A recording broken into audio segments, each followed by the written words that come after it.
Hello everyone, today we are going to be speaking about the gift of limits. You can see at the bottom there, we have jokingly put in our degree titles. I'm Lewis Roseweir B.Eng. I have a degree in engineering, and this is Haley Roseweir BA Honours. We are both, according to that, incredibly unqualified to speak on this, but actually hilariously, it's the only thing we've ever spoken about at this church. We did this same talk when we went through this series a couple of years ago. We really enjoyed it, and actually since then we've been learning even more about this idea of the gift of limits. So we're going to be speaking a little bit from, a little bit of this content comes from the book that we've been going through, The Emotionally Healthy Church, chapter 8. Some of this comes from our own experience of life and over the last couple of years since we've done it, and some of this comes straight out of the Bible, you'll be glad to know. The gift of limits maybe sounds like a bit of an unusual term, like an oxymoron, if you know what that means. Two things that don't fit together. A gift is something that you receive and you get, whereas a limit is something that you don't get. So hopefully today we'll be able to explore that, how actually limitations can actually be a gift to us. They can give us freedom. And so I'm going to start by reading the first couple of paragraphs from this book and this chapter, because I think it sets it up really well for where we're going to go after this. So here it says, emotionally healthy people understand the limits that God has given them. They joyfully receive the 1, 2, 7, or 10 talents that God has so graciously distributed. As a result, they are not frenzied, not covetous, or trying to live a life that God never intended. They are marked by contentment and joy. And emotionally healthy churches also embrace their limits with the same joy and contentment, not attempting to be like another church. They have a confident sense of God's good hand on their church for such a time as this. So that's where we're going. And we're going to start with a little game that we came up with called, Limits Bingo. We're gonna read out some examples that certainly we can relate to, or at least we know other people can relate to.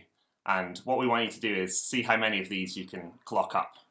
There's no pride in getting any of these. There's also no shame. So if you feel comfortable, you can hold up a hand and put up a finger for each one that you can relate to and you can tick off. So the first one. Raise a finger if you've ever said, I just don't have the time right now with all the pressures at work or the needs of my family, but I just couldn't say no. I certainly know I can give a thumbs up for that one. Put a finger up if you've ever gone to a prayer meeting even though you were feeling ill because you didn't want to let the person organising it down. Maybe you've not done that. Put a finger up if you've ever tried to stay up just a little bit later after your parents tell you it's bedtime. Maybe some of the kids have done that. I know I did when I was a kid. Raise a finger if you've ever double booked yourself in your diary and instead of cancelling one thing, you've tried to do both of the things. Yeah, I'm looking. There's definitely some fingers up I've tried there. to do 3 things at once, actually. Put your finger up if you've ever agreed to do something just until they find someone else, and suddenly you look back and you've been doing it for like 5 years. I can relate to that. Put a finger up if I didn't feel like a good enough excuse to skip the Zoom meeting. Maybe that's why some of you are here this morning. Yeah. And put up a finger if you've ever stayed up all night preparing for something because it just needed to be perfect, only to find yourself exhausted in the morning and not enjoying it anyway. I certainly know I've done that on an occasion. Anybody hit bingo? Did anybody hit bingo? I think maybe if you got 3, you can hit bingo. Give us a wave. Yeah, that was well done. Okay. Yeah, so these are all examples of when we're kind of like hitting up against a limit, and sometimes we end up pushing past our natural limits. So yeah, I think just for the sake of transparency, that the last couple of weeks I've kind of been hitting several of my limits and find myself just trying to do way too many things at once. So I've been kind of preparing for some university interviews, which I really, really want to do. So I felt the pressure about to do it well. And because we live in a 21st century world where we have access to all the information there could ever be, I felt the need to like go to extremes and find out absolutely everything I can find out. So I've just become a bit overloaded with information. At the same time, I find myself scrolling through social media, comparing myself to all of the people who seem to have their lives a bit more sorted than me, whatever that means. And meanwhile, then I'm receiving constant news updates on the coronavirus all the time and finding myself basically just crying at random points in the afternoon. So this has been kind of me for the past couple of weeks. Yeah, I've reached basically some limits, and yeah, I think God's trying to tell me a few things. I guess limits are extremely hard in an age where we are overconnected. We're always accessible through the device that we have in our pockets. We're overloaded with information, and we've also ended up with a bit of a kind of perfectionism complex because we end up comparing our lives to other people through, just seeing other people's lives all the time, which is not that healthy. And it ends up being a case of where we just end up trying to do more than we were ever made to do, just to keep up with everything. And particularly now at the minute with COVID, I'm sure a lot of us are feeling that we're really hitting our limits or being pushed past our limits with trying to work from home, do childcare at the same time, be teachers at the same time. There's a lot of pressure that's pushing us beyond our capacity a lot of the time. So that's kind of where we're at the minute. Yeah. This is not new though. Maybe we've got some different problems because in the 21st century because of kind of our technology, but this is, I'm sure, something people have struggled with all through history in different ways. But I thought it was worth us asking the question, why do we think we struggle with this, maybe particularly in church? And I wonder if sometimes it comes from, we put a lot of pressure on ourselves. If you think of the story of the Good Samaritan, it's because Jesus is asked what's the most important thing, and he said, love God and love your neighbour. And that's an important thing for us to do, to love our neighbour. And so that can put on a lot of pressure because we have the same question that they had in that passage. Who is our neighbour? Let me quickly read this passage for you. Oh, I can't actually see it because I'm going to zoom in. The tiny screen. The tiny screen. Jesus said, a man was going down from Jerusalem to Jericho when he was attacked by robbers. They stripped him of his clothes, beat him, and went away, leaving him half dead. A priest happened to be going down the same road, and when he saw the man, he passed by on the other side. So too, a Levite, when he came to the place and saw him, passed by on the other side. But a Samaritan, as he travelled, came where the man was, and when he saw him, he took pity on him. He went to him and bandaged his wounds, pouring on oil and wine. And then he put the man on his own donkey, brought him to an inn, and took care of him. The next day he took out 2 denarii and gave them to the innkeeper. Look after him, he said, and when I return, I will reimburse you for any extra expense you may have. Which of these 3 do you think was a neighbour to the man who fell into the hands of the robbers? Asked Jesus. The expert in the law replied, the one who had mercy on him. And Jesus told him, go and do likewise. And so for good reason, we want to do what Jesus said. We want to go and do likewise and help our neighbour. This Samaritan helped within his ability.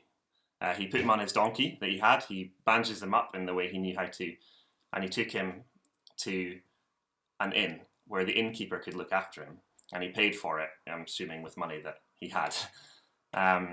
But then he left him in the care of someone else. He obviously, on some level, knew where the limit was. He let someone else help as well, and he found someone who could look after this guy. But I wonder if we might find ourselves in the 21st century feeling slightly jealous of this Good Samaritan, because he only, at least in this story, came across one person. Sometimes it can feel like we're bombarded with so many possibilities in the world. We've got this information overload. What do we do when we've got 1,000 Facebook friends, or maybe 100 Facebook friends. So there's 100 people who are our neighbour who we could help. I'm sure they've all got needs at different times. Can we help them all? Possibly not. So who is our neighbour, and who do we help, and when do we not? It's a difficult question. So we might be jealous of the Good Samaritan who only passed one person. I wonder if this was the 21st century. I just thought of it as a thought experiment. Maybe it would have gone a bit differently with the pressures. He might have gone on to set up the Good Samaritan Centre for Injured Men. You know, he felt the pressure to go out there and sort of make this his life's ministry. He's bombarded with emails from people who had seen other injured men, and so you have to go out and find them and bring them back and care for them. You know, he helped many people. He felt very important. And then he retired, exhausted and weary, and burnt out after 30 years service, realizing that he never actually finished his journey to Jericho, which was what he set out to do in the first place. Obviously, if you're setting up a centre for injured people, that's fantastic. But the point here is you've got to work out, is this my calling or is it not? Within the church, we can often find ourselves going beyond because of the pressures and actually doing God's work, but without God. We're not doing it because God called us to, we're just doing it because we feel we have to. Yeah. So I think a good example is, well, Jesus himself operated within his own limits. Even though he was God, he embraced his human limits, and God, put limits on himself. So limits are not something that Jesus is unfamiliar with. As far as we know, Jesus didn't do any miracles in the first 30 years of his life. He was just a son, a carpenter, went to his local synagogue, but he was relatively unknown. I'm sure he prayed a lot in that time, but he wasn't doing any miracles or ministry, as far as we know. And he seems to apparently joyfully embrace those limits that God has given him. When he began his ministry, which was itself only limited to 3 years, he didn't heal absolutely everyone. He had to take time out away to rest quite frequently. He kept his followers quite limited, chose only 12 disciples, and I'm sure there's probably loads of other people who would have liked to be his disciple then as well. He didn't do absolutely everything all of the time. He did a lot, but not everything. He also experienced the extremity of his limits when he was tempted in the desert. So after 40 days on his own with no food, the devil comes and tempts him 3 times, trying to essentially push him past the limits that God's put on him.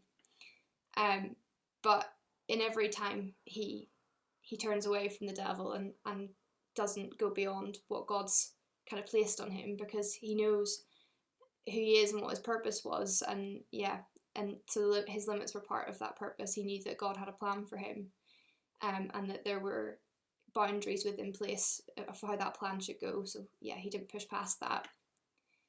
Yet, despite all of these things, Jesus was able to say at the end of his life, in John 17:4, I've brought you glory on earth by finishing the work that you gave me to do. So he actually completed all of his work, which God had set for him, because he knew what that was, and he never tried to do more than that, because that would be going beyond what God actually asked of him. It'd be quite nice to be able to get to the end of our lives and say that we've done the work that God gave us to do, knowing what that work is, knowing what God has for us and who we are. So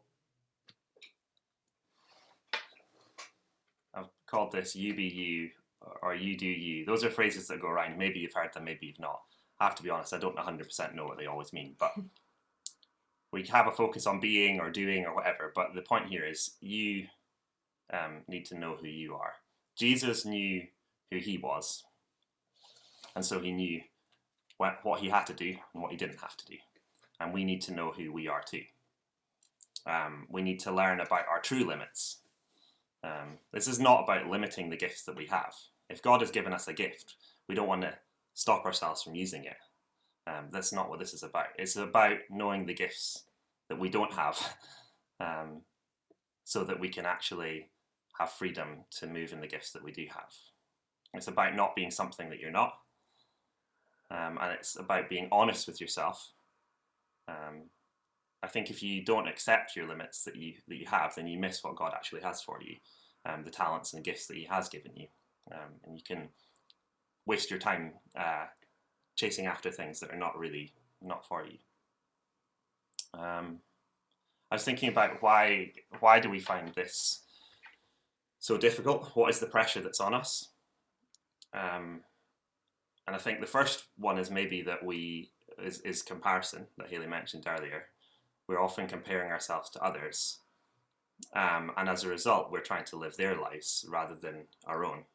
And we think that because someone else can do X or Y or Z, we should be able to too, instead of embracing who God is, the unique person that God has made all of us to be. We are all unique. The other thing is maybe busyness. We're often addicted to busyness. And I wonder if this comes from when we often find our worth in what we do. We think that we need to clock up a bunch of things so that we can say, oh, I am a good person or a successful person because I've done this and this and this and this and this. When actually we need to flip it the other way around. We need to say, who are we? What are the gifts that I have? And then once I know that, then I can do those things. I know who I am and I know my worth first, and then I discover what am I going to do from that place. And then the third thing I thought is maybe often we forget about other people.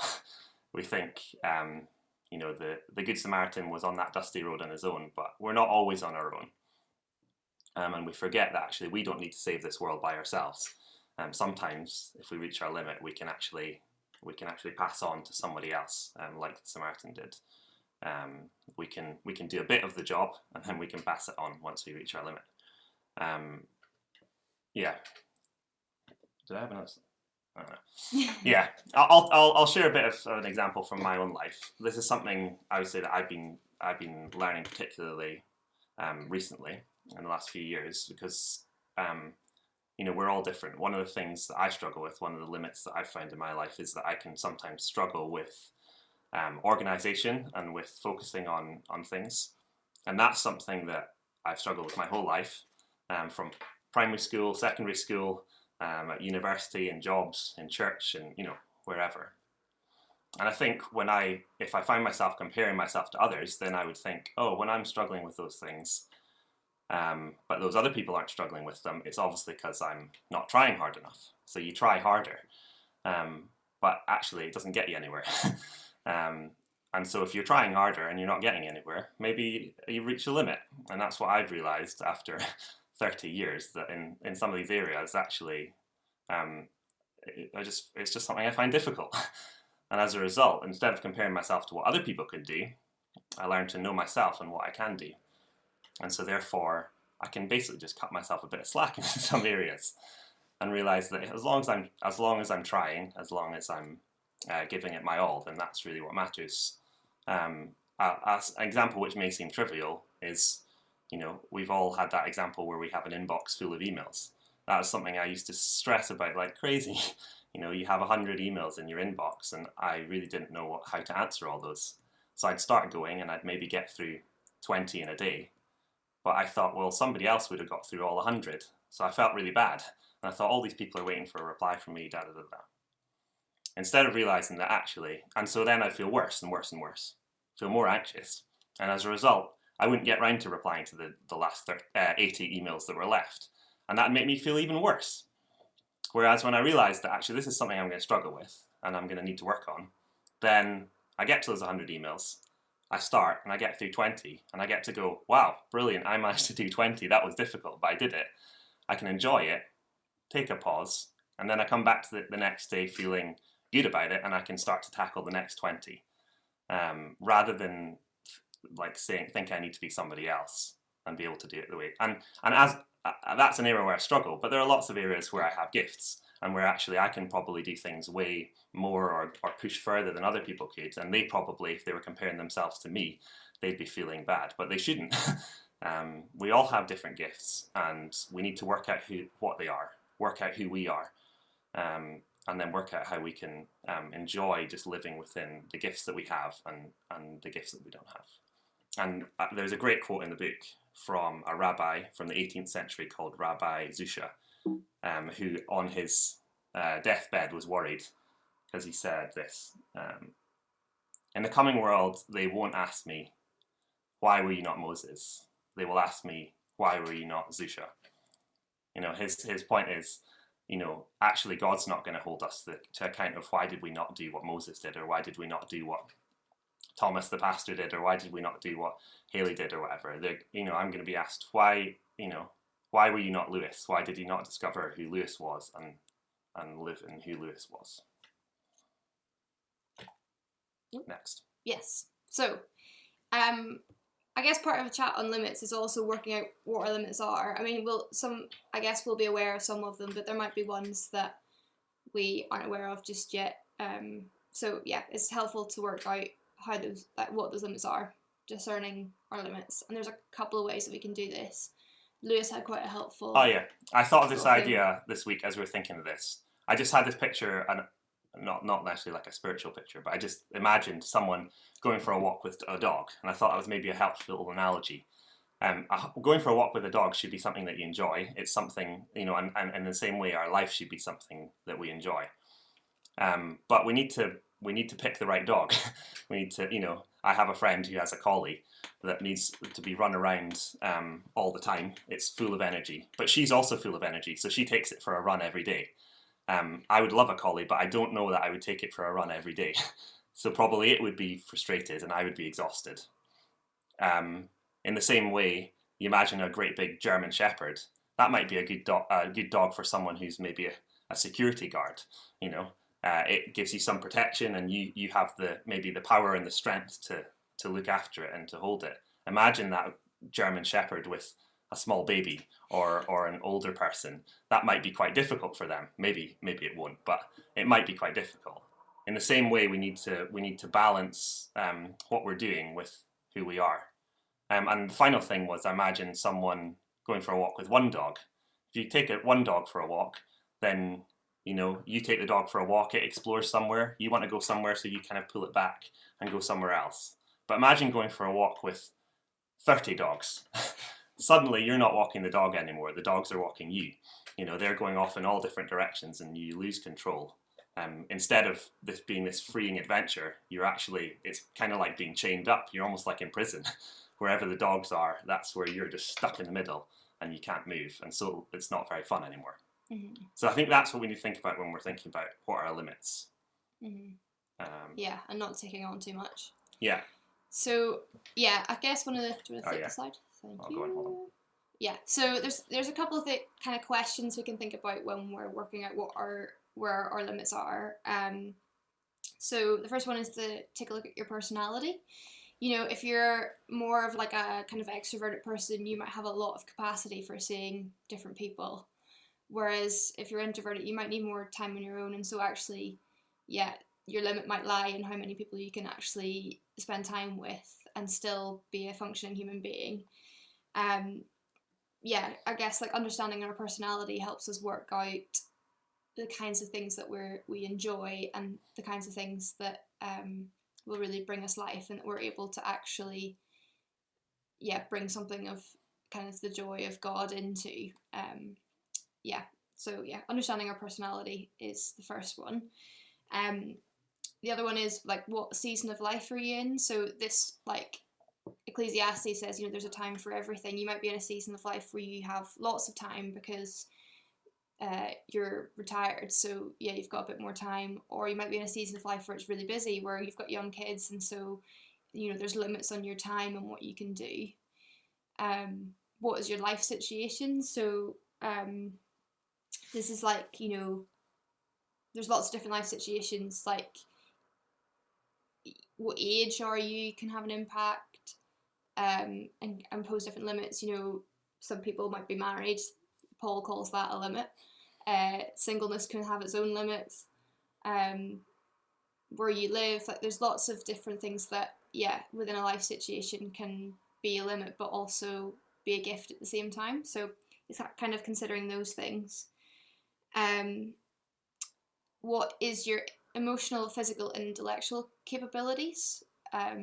Some of us have quite a big emotional capacity. I've had quite a small emotional capacity recently, which limits what I can do. what are the scars and wounds from your family past? So, like, I guess, yeah, scars and wounds are definitely limits, but they can also be gifts in themselves, in terms of it allows you to put healthy boundaries in place for your life about kind of learning from the past. That's one thing that I think is a big one for, I guess, like a lot of people.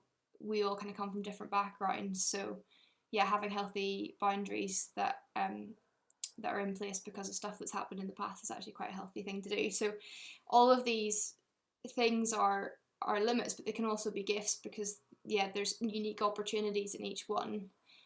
There's unique opportunities to be who God has made us in those different seasons and different situations. There's a lot of like goodness and life to be found in those limits, not just negative things. And then lastly, are you experiencing any difficult emotions? Because yeah, difficult emotions like rage, anxiety, anger, stress, lack of sleep, these are all good indicators that actually we've gone beyond our limits.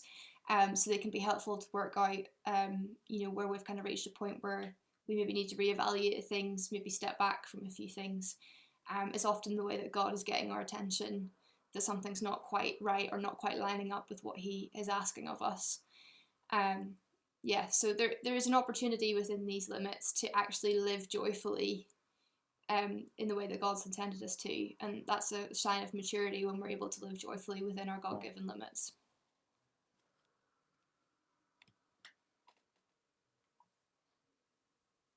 Okay, so we're almost done.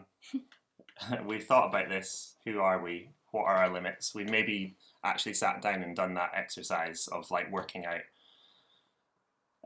what are my limits in this, because of who I am and in this stage of life that I'm in, and my situation and who's around me. But what do we do next? Because a lot of the time, if you think about the examples in the bingo, we sometimes actually knew our limits. There was what was the example? I've got too much on, there's too much pressures at home. But I couldn't say no. But I couldn't say no. In that example, you actually knew your limit, but you felt like you had to go and do it anyway. So what do we do next? We just say no. It's not easy. We need to learn when to say no. We need to get really good at this. I was terrible at it for a long time, and I'm slowly getting better at it. But we need to get really good at saying no, because then what we say yes to is more in line with who we've been made to be. We can say yes and really mean it and really go after it. I think sometimes we maybe struggle with this because saying no can feel selfish. It's like we're only thinking of ourselves. Someone else has come to us with a request and we say no. It's like, oh, you didn't really think, you didn't care. And that can be true, actually. But if we come to these decisions with this maturity that we've been talking about, and the idea that we want to live joyfully within our limits, then we will really consider each and every decision and whether we have the capacity to say yes to it. And then if we realize we don't, then we're actually not saying a selfish no. We're able to say a kind and considered no, because if I actually went and did that, you wouldn't get the best out of me, because I'm already pushed beyond my limits. You wouldn't get the best out of me, and I wouldn't get the best out of it either. So I think that's what it is, learning to say like a good yes and a good no. And that actually we don't always need to say no as well. We can sometimes say no. We can sometimes say, maybe let me have a think about that. We can sometimes say, not now, but maybe ask me later. Or we could sometimes say, yeah, I could do a bit of that, but let's find someone else to do the rest. And all those things are okay. And I think we just need to learn, to work out when we say what. Yeah. Does that make sense? Yeah. Do we have that slide? Final one. Yes. So, yeah, I guess just to kind of wrap it up, understanding our limits helps us to be more of who God has called us to be. And that is kind of the gift of limits, is understanding who we are and who we've been made to be and who we've not been made to be. Yeah, we each have unique gifts that we can use. We can't do everything. We don't have to do everything. But God still loves us. And the gift is actually discovering what is it that I'm going to do and how am I going to do it really well. Even before Jesus began his ministry, before he ever preached his first sermon that we know of, before that he ever performed his first miracle, all the things that you could say were his successes, God said at his baptism, "This is my son who I love. With you I'm well pleased." God was pleased with him before he ever did anything. Yeah, our limits aren't something that we should be afraid of. It's just who God's made us to be, and I guess, yeah, we always want to, as a church, always be becoming more of the person that God wants us to be. So I guess it might be freeing just to know that before we do anything, that God says, "You're my child whom I love.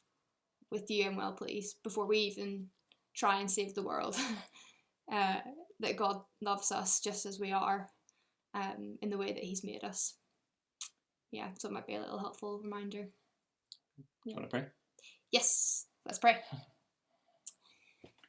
Heavenly Father, thank you that you have made each of us unique, that you've given us all different experiences that can be used to help other people, God.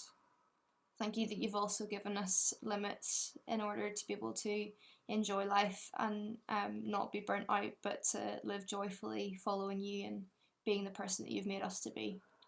I just pray that as a church we would be the kind of people who would want to become more and more who you've called us to be, that we would look for the things you have called us to in order to be able to not do the things that you don't want us to do, and to always be doing things with you rather than trying to do your work without you, God. Thank you that you've given us the example of Jesus, who knew the full extent of human limits, and was still able to say that he had done the things that you'd asked him to do, God. I just pray that, we would come to understand ourselves better, to understand who you've made us to be, and that this journey of life would be just an exciting one of just, working out the plans that you have for us, and, just being on this journey with you, God. I just pray that you would be with us today. Amen.